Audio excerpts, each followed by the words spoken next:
Sir నమస్కారం sir. నమస్తే. Sir 'Nag Ashwin' గారు వైజయంతి బ్యానర్‌లో మరి ప్రభాస్ గారిని పెట్టి ఒక ప్రతిష్టాత్మకంగా నిర్మిస్తున్న చిత్రం 'కల్కి 2898 ఏడీ' మూవీ.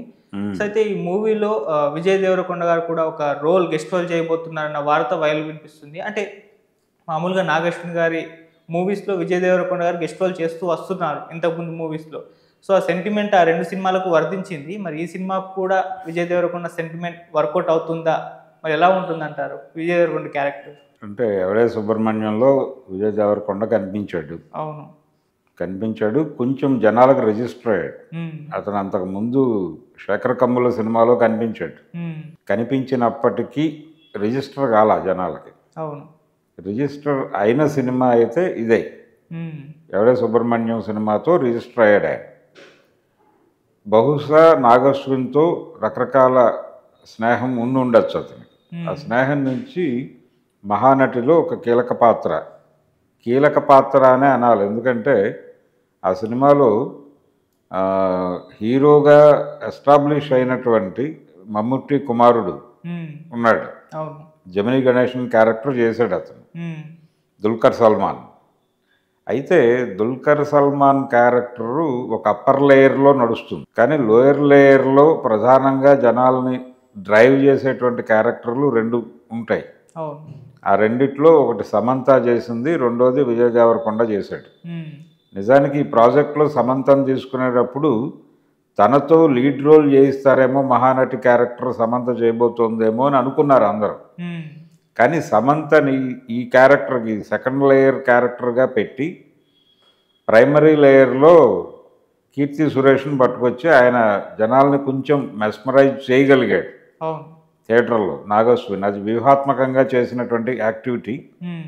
దానికి సమంత నుంచి విజయ్ దేవరకొండ నుంచి ఒక అద్భుతమైన సపోర్ట్ దొరికింది. ఆ సినిమా విజయంలో వీళ్ళ పాత్ర తక్కువది కాదు. మహానటి సక్సెస్లో సమంతది కావచ్చు, విజయ్ దేవరకొండది కావచ్చు. కాబట్టి అది సెంటిమెంటల్గా జనరల్గా సినిమాల్లో చాలా అంశాలు ఒక 2 హిట్స్ ఒక కాంబోలో కనుక 2 హిట్లు వస్తే హిట్ పెయిర్ అనేటువంటి పదం పుట్టేస్తుంది అక్కడ.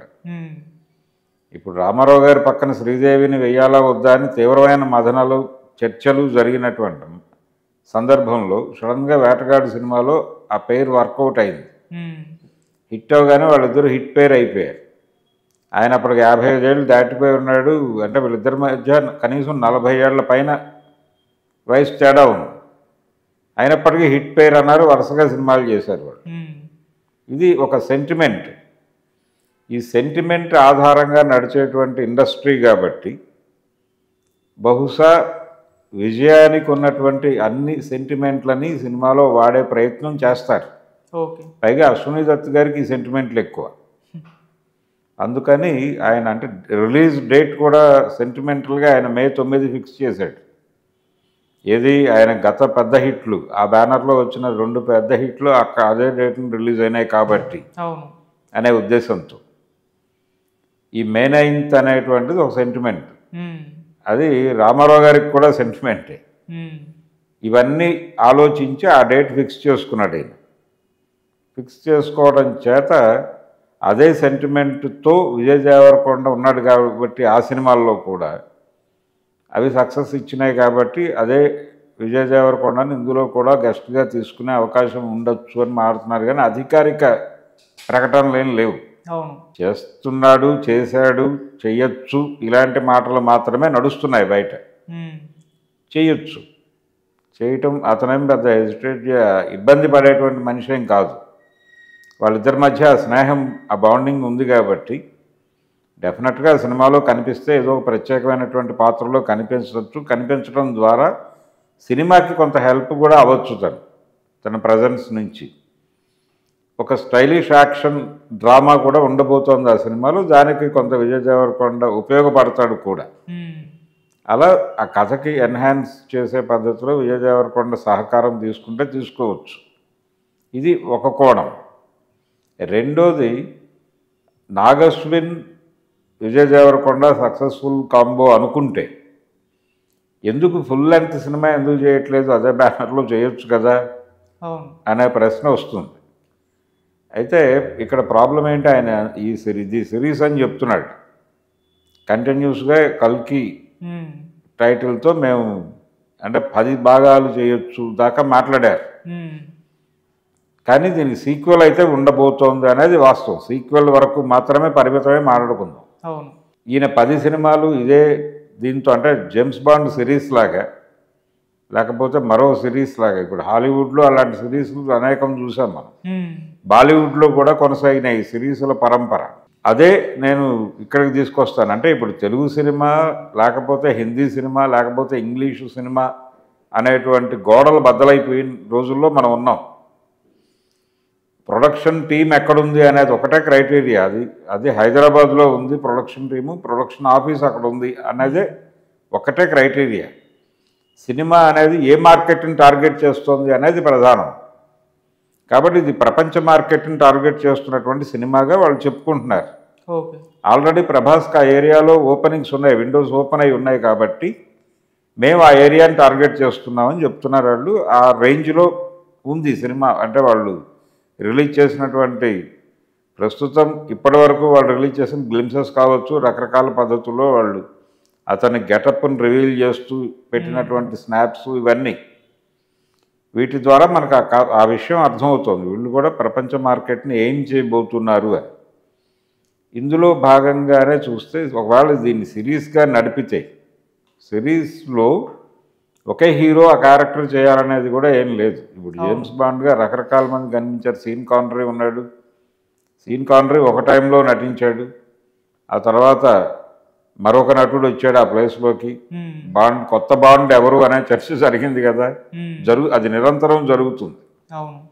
ఈ నిరంతరంగా జరిగేటువంటి ఈ చర్చలు ఈ సిరీస్లో కూడా అడాప్ట్ చేసి ఈ సిరీస్లో ప్రభాస్ తర్వాత ప్లేస్లో ఒకవేళ విజయ్ దేవరకొండని పట్టుకొచ్చి చేస్తాడా, లేకపోతే విజయ్ దేవరకొండతో సపరేట్.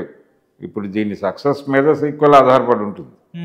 సీక్వెల్ సక్సెస్ మీద నెక్స్ట్ పిక్చర్ ఆధారపడి ఉంటుంది సిరీస్కి సంబంధించి. విజయం బ్రేక్ అయితే సిరీస్ కూడా బ్రేక్ అవుతుంది.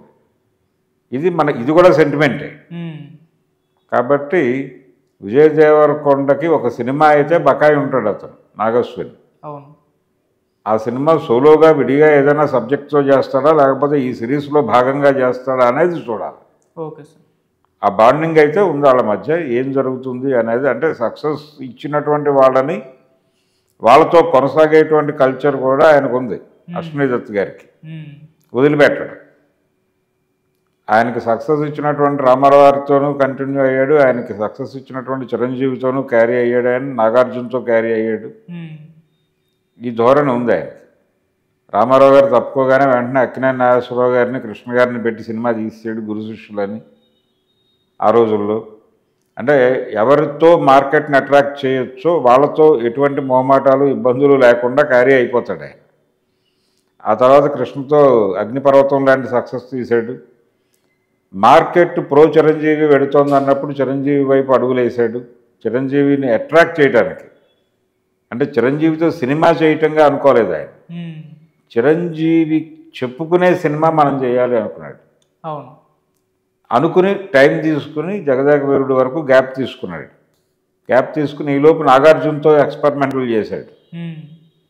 ఇట్లా ఆయన మార్కెట్ మూమెంటు, మార్కెట్ సెంటిమెంటు వీటన్నిటినీ దృష్టిలో పెట్టుకునే సినిమా డిజైనింగ్ ఉంటుంది అక్కడ వైజయంతి మూవీస్లో. ఇంత వర్కౌట్ చేసినా డిజాస్టర్లు ఉండొచ్చు శక్తి లాంటిది. అయినప్పటికీ వాళ్ళ శ్రమలో వాళ్ళ ఆలోచనల్లో అటువంటి పెద్ద మార్పులు ఉండవు. సో విజయ్ దేవరకొండతో వైజయంతి మూవీ సోలో సినిమా ఎప్పుడు చేస్తుంది అనేది చూద్దాం. Okay sir, thank you so much. Thank you.